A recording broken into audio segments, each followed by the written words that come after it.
Hi ladies, good morning. Congratulations, we made it to day 10. I'm so proud of you all for the way you participated and shown up and encouraged each other. It's just been an incredible ride. So thank you. It's awesome. So we just got back. Oli, got him set up. You see him back there? Got him set up with some cartoons and we're gonna head downstairs. I'm gonna head downstairs, I think, because it'll be a little bit quieter. Oli, you wanna say hi? No, he's not gonna give any love for the camera. Okay, buddy, I'm gonna be downstairs, sweetie. I'll see you downstairs. Call me if you need anything, okay? Got some wild kratts on. And we're going to talk today about nutrition. So if you have any questions at all, put them in the comments and I would be happy to answer them at the end. So just to make sure, because I'm moving around, can you guys hear me okay? Give me a thumbs up if you can hear me. Sorry I'm a little later today. Just have Oli's out of school for a Jewish holiday. He goes to a Jewish school, so this whole part of the year is full with holidays. Awesome, thanks. Hey, Lene, I'm a brand new magic maker. Yay, I'm so excited.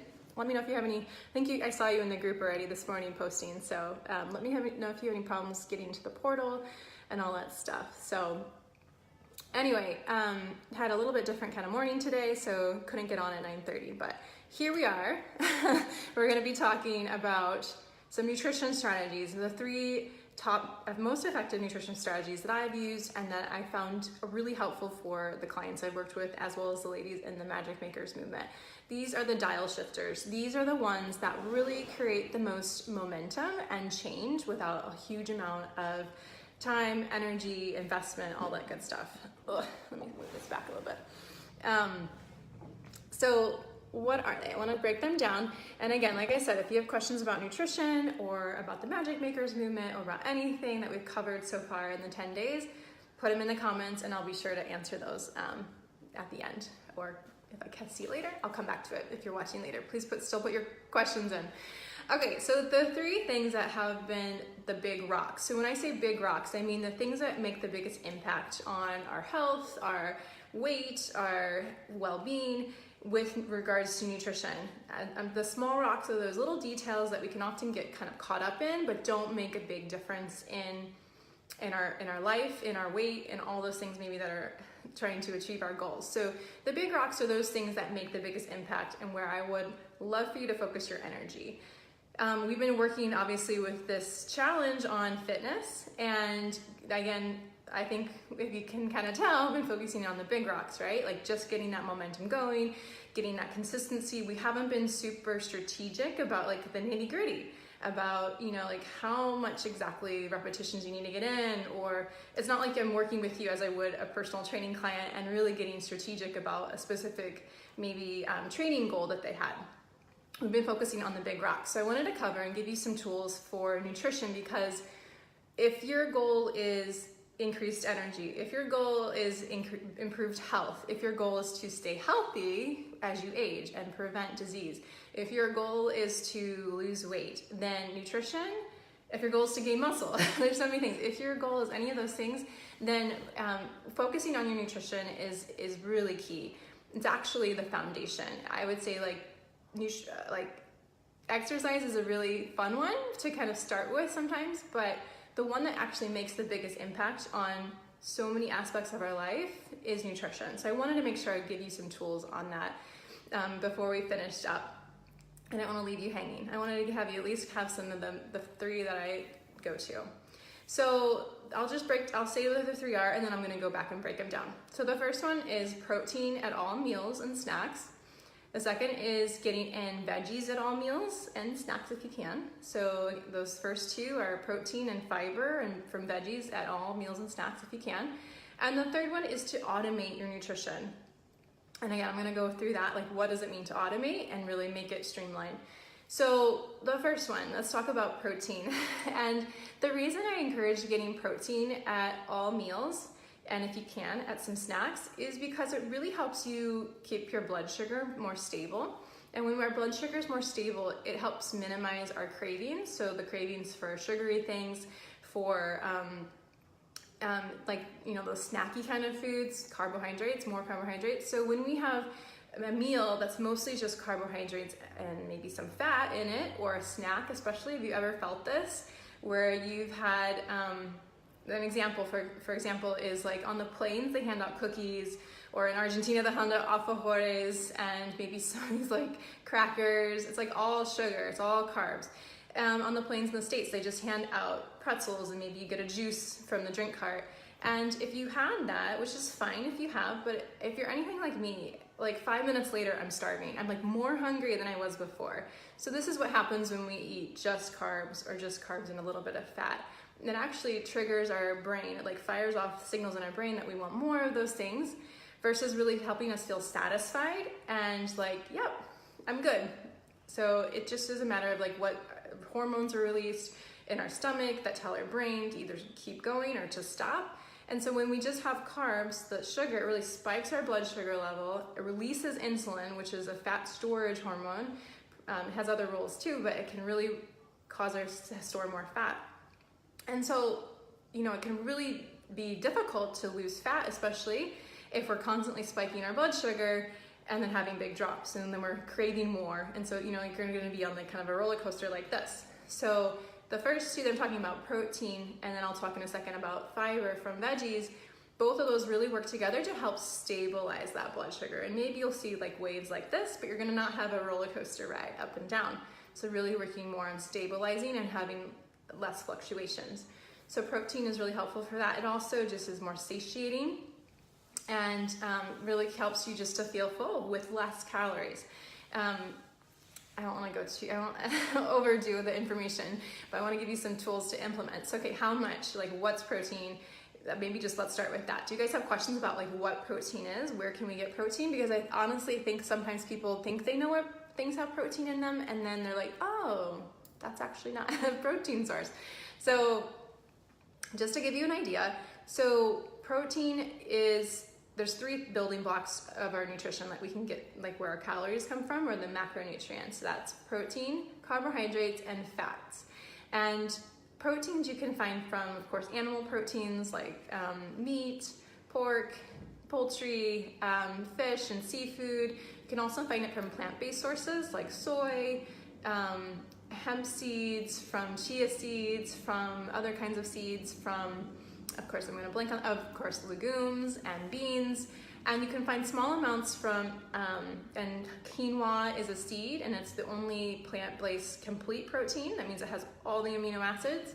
And you'll get some bits of protein from things like nuts and trace amounts in vegetables, really not any in fruit or much at all in grains and those things.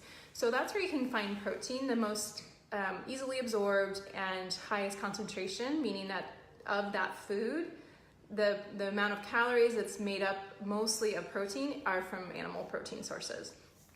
You know, I'm not going to talk about the moral, ethical rationale for maybe eating meat or not, but it definitely is a very nutritious food in the sense of that you really get a lot of protein, you get a lot of vitamins and minerals from it.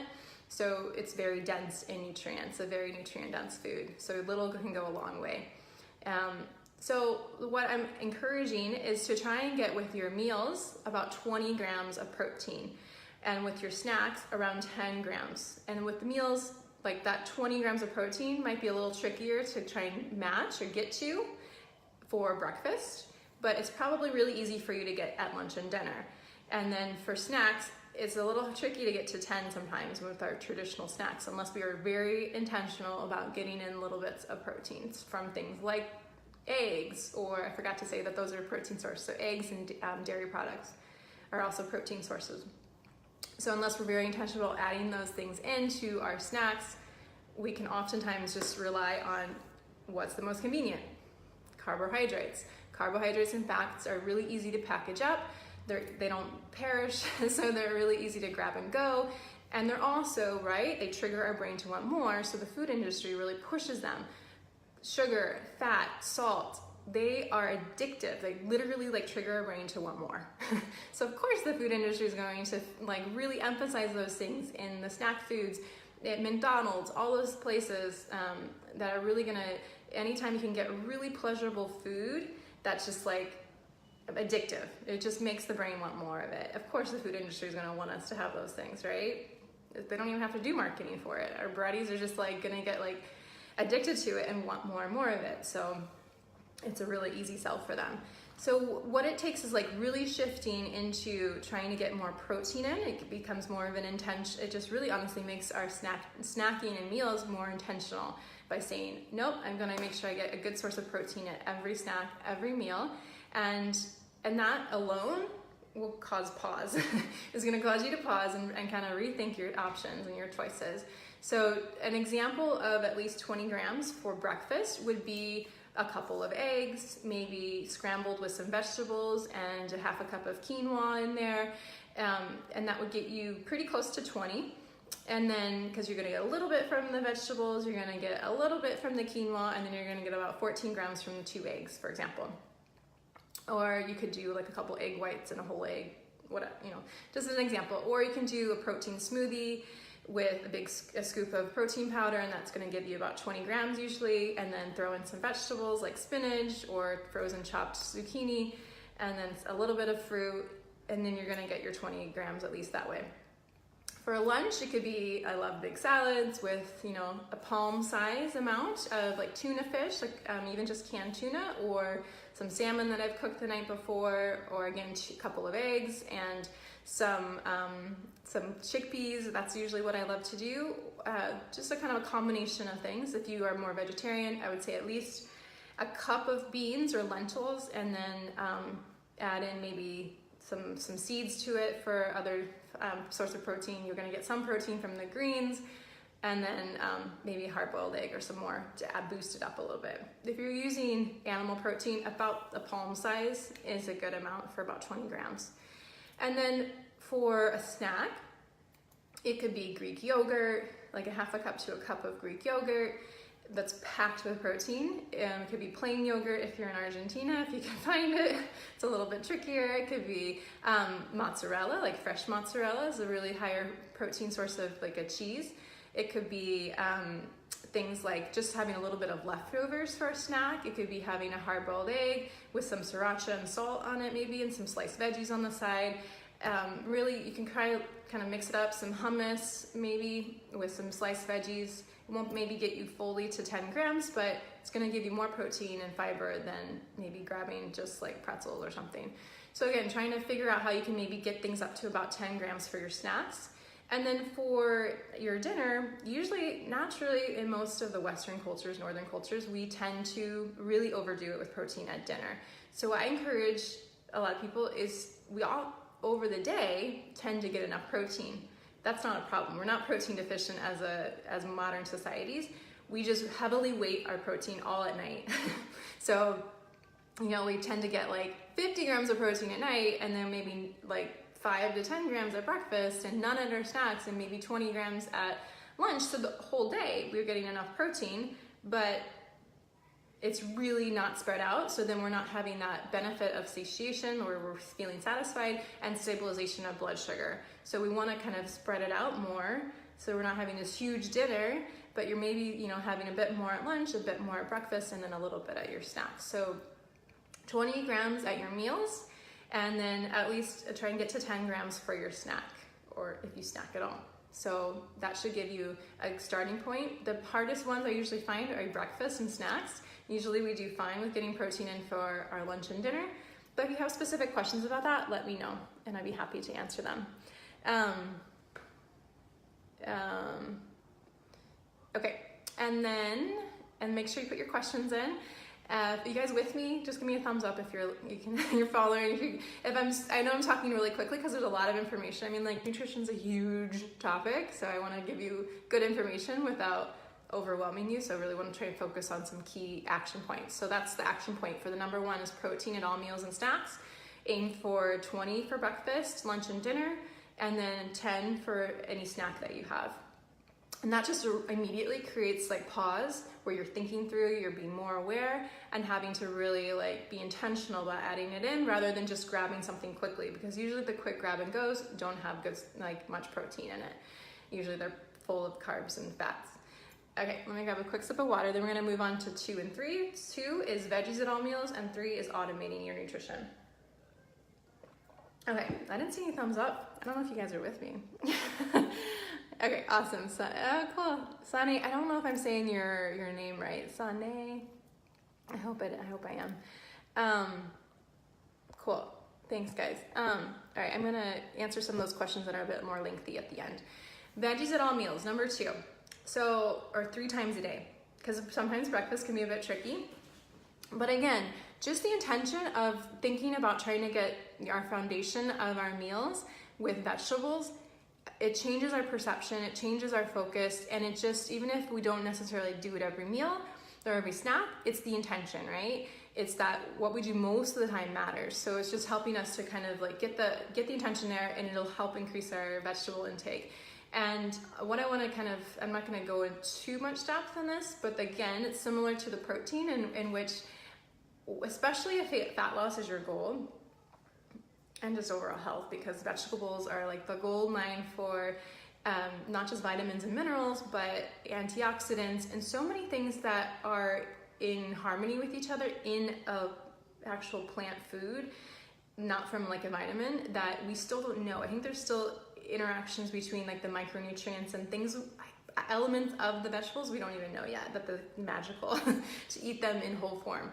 So having vegetables at all meals not only is amazing for our health and disease prevention and just optimization of our energy, all those things, but it's like, when you really think about it, it's just like, why don't we just eat vegetables all the time? Because they're so amazing for us, and they're so colorful, and they can taste really good.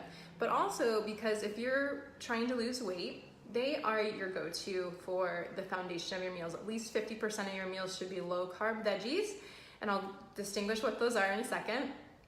Because for fat loss, we really need to achieve a calorie deficit where we're losing calories, where we're not taking in as much calories as we're putting out, but we have to do that in a way that is sustainable, because right, anyone can slash their calories and just cut down on what they're eating and try and lose weight quickly. But the real magic is when you can create that caloric deficit without a lot of havoc on your cravings and your hunger, and you're like overcompensating later on, right? Everyone's experienced that, I think, where they've been like, oh, I'm just gonna skip this meal because I overdid it. And then you overdo it again later because you're just starving and you have like your willpower is gone, you spent it all, and you're just like ravenous and you just eat everything in sight. So we're trying to prevent that all or nothing binge restrict cycle. And the way I find that really is the huge transformation for people is when they can increase their vegetable intake. They feel satisfied for longer. They have a lot of fiber in their meals, so that is like not only magic for keeping you fuller for longer, but it really helps establish a healthy intestinal tract in terms of the probiotics and the just what your gut is producing, and can shift your hormonal balance and helps keep you. I don't want to go into too much of the science, but it not only helps keep your gut biome like healthy and a good balance of good and bad bacteria, but it also helps people lose fat and keep that weight off. It's a really newer studies are being done in terms of like obesity prevention and weight maintenance. So real quickly, I want to talk about the difference between low and high carb veggies and what I mean by that. So if you just think of kind of some classic examples of vegetables, and I always just kind of laugh from living in Argentina. I call it the white and brown diet because it's all like pasta, potatoes, bread, medialunas, and then meat. So you have like the white and brown, and a lot of other sweets and things, right? So typical high starch vegetables are those ones when you cook them, they kind of stay dry. They're starchy, right? So potatoes, sweet potatoes, like winter squashes, like pumpkin, those are, and corn, those are really high in carbohydrates. Not really high. They have a lot of good fiber in them too, so I'm not saying you need to avoid them. They just need to be accounted for. And then the low carb veggies are those that when you cook them, they put off a lot of water, right? They're kind of watery. Like an example could be if you cook cabbage or spinach. Spinach is like, you have a whole like huge amount of spinach in your pan, you heat it up and it just like wilts and cooks down and then lets off water. That's a really low carb, watery vegetable and really high in fiber. And those are the gold mine, you guys.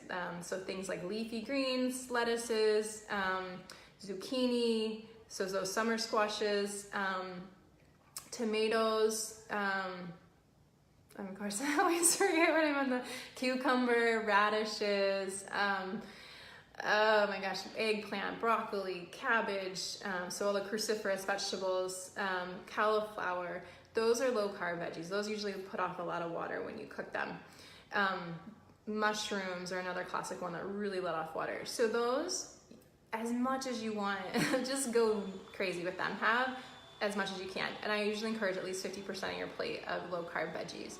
Then a quarter of your plate, a lean protein source. I'm always yelling upstairs.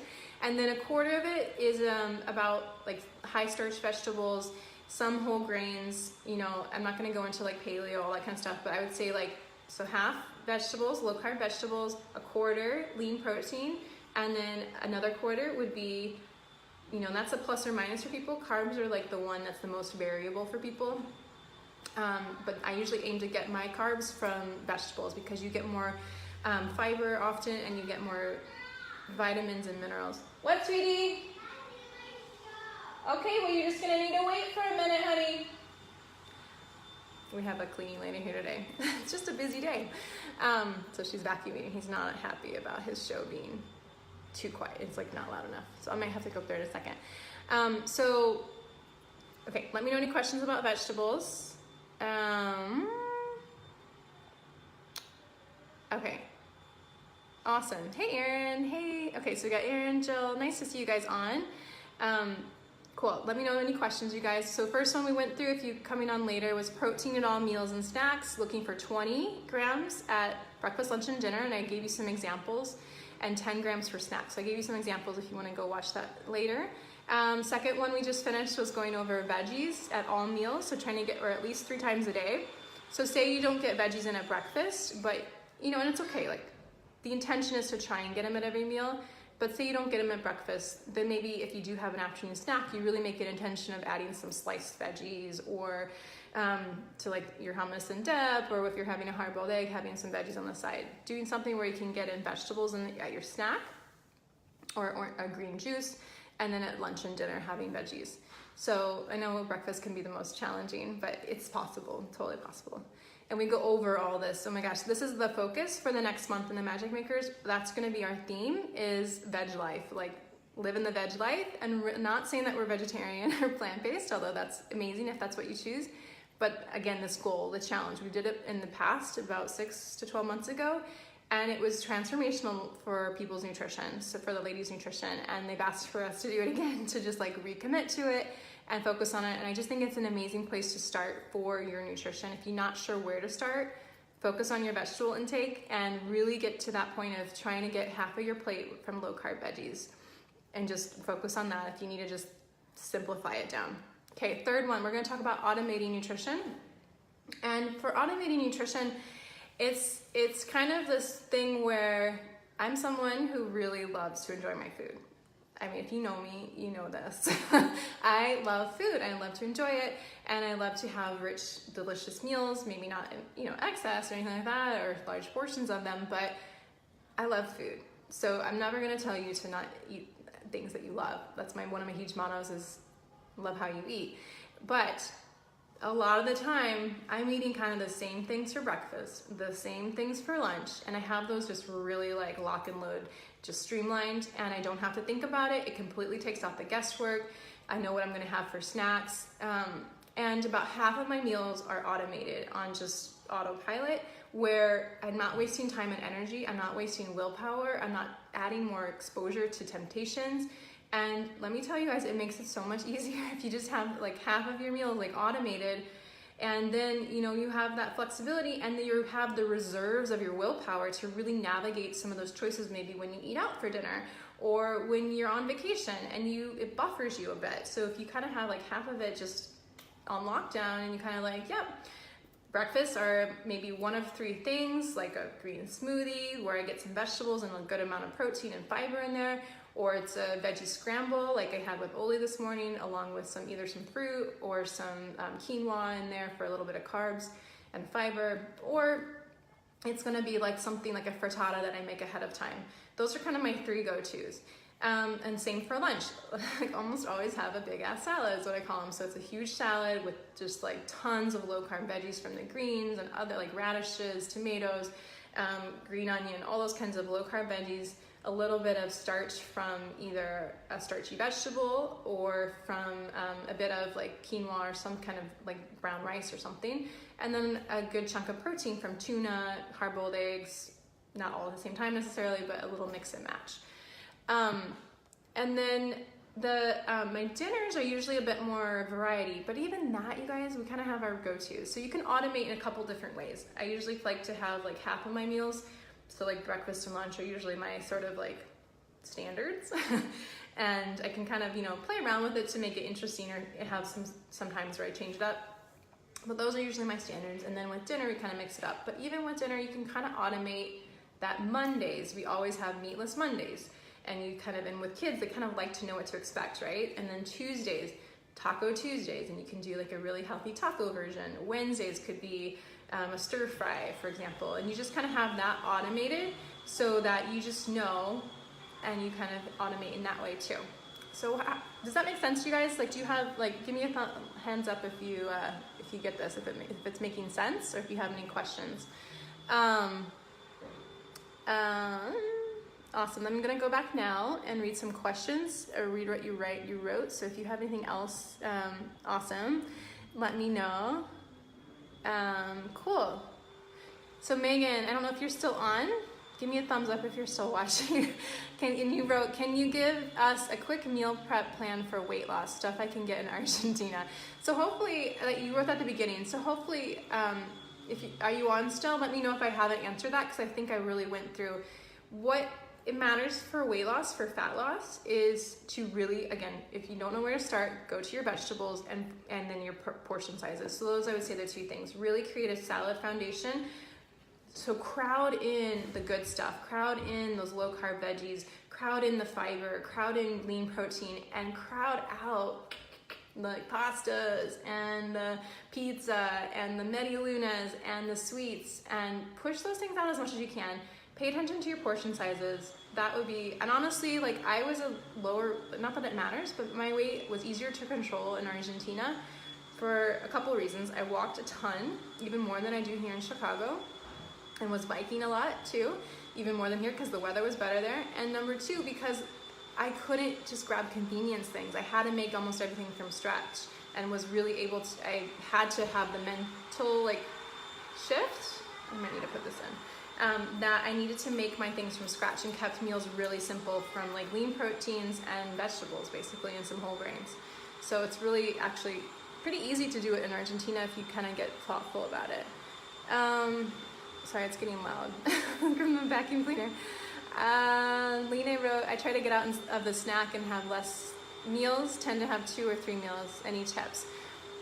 Yeah, I'm not going to get into intermittent fasting. That's something more strategic that I would cover like in the Magic Makers movement. Lena, we can go over that because it really kind of is tricky for women in particular because of our hormones. But I would say, like, I generally recommend, you know, everyone's different, so you have to put it through that filter of you and what's keeping your hunger, your energy, and cravings in check. We're going to go really into that in the next month in the Magic Makers movement. But what works for you to not have huge drops in, like, huge hunger and huge energy drops, and help keep your cravings in check? So trying something and seeing if it works. And for me, like 3 good meals a day and maybe some afternoon, like an afternoon snack is generally when I need it. And in Argentina, trying to make that merienda, afternoon snack, as healthy as you can, which can be tricky. And then awesome, you can provide milk kefir seeds for those in Argentina. Awesome, that would be amazing. I'm so happy to get kefir here again. Okay, Erin, hello Carolyn, I do have a toddler running around, so we'll be dipping in and out. We'll watch the full thing. Okay, sure, awesome, thanks Erin. Hey Annette, thanks for jumping on.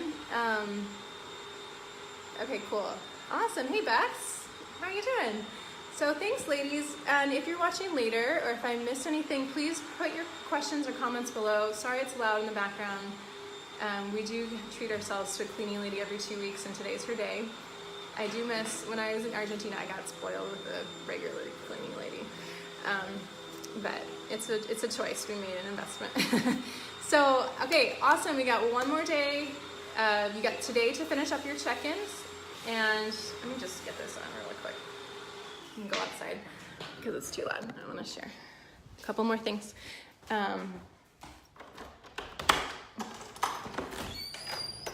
So one more day to finish up your check-ins.